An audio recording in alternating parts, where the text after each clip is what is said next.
आज है तीसरा नवरात्र यानी माँ चंद्रघंटा की व्रत कथा सुने। चिरकाल में महिषासुर नामक असुर का आतंक बढ़ गया था। उसके आतंक से तीनों लोक में हाहाकार मच गया था। भगवान द्वारा प्रदत्त अतुल बल से महिषासुर बहुत शक्तिशाली बन गया था। वह शक्ति का दुरुपयोग कर स्वर्ग पर अपना अधिकार जमाना चाह रहा था। इस प्रयास में वह लगभग सफल भी हो गया था। उस समय स्वर्ग के देवता भयभीत हो उठे। स्वयं स्वर्ग इंद्र नरेश भी चिंतित हो उठे।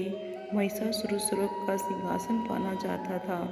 उस समय सभी देवता ब्रह्मा जी के पास गए और उनसे सहायता मांगी। ब्रह्मा जी बोले, वर्तमान समय में तो महिषासुर को परास्त करना आसान नहीं है। इसके लिए हम सभी को महादेव की शरण में जाना पड़ेगा। उस समय सभी देवता सबसे पहले जगत के पालनहार भगवान विष्णु के पास गए और उनसे सहमति लेकर सभी महादेव के पास कैलाश पहुँचे। स्वर्ग नरेश इंद्र ने आप बीती महादेव को सुनाई। स्वर्ग नरेश इंद्र की बात सुन महादेव क्रोधित होकर बोले, महिषासुर अपने बल का गलत तरीके से प्रयोग कर रहा है। इसके लिए उसे अवश्य दंड मिलेगा।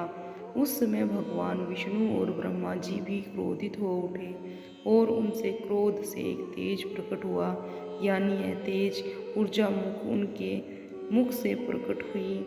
इसी ऊर्जा से एक देवी प्रकट हुई। उस समय भगवान शिव ने देवी माँ को अपना त्रिशूल दिया। भगवान विष्णु ने अपना सुदर्शन चक्र और स्वर्ग नरेश इंद्र ने घंटा प्रदान किया। इस प्रकार सभी देवताओं ने देवी माँ को अपने अस्त्र शस्त्र दिए। तब माँ चंद्रघंटा ने त्रिदेव से अनुमति लेकर महिषासुर को युद्ध के लिए ललकारा।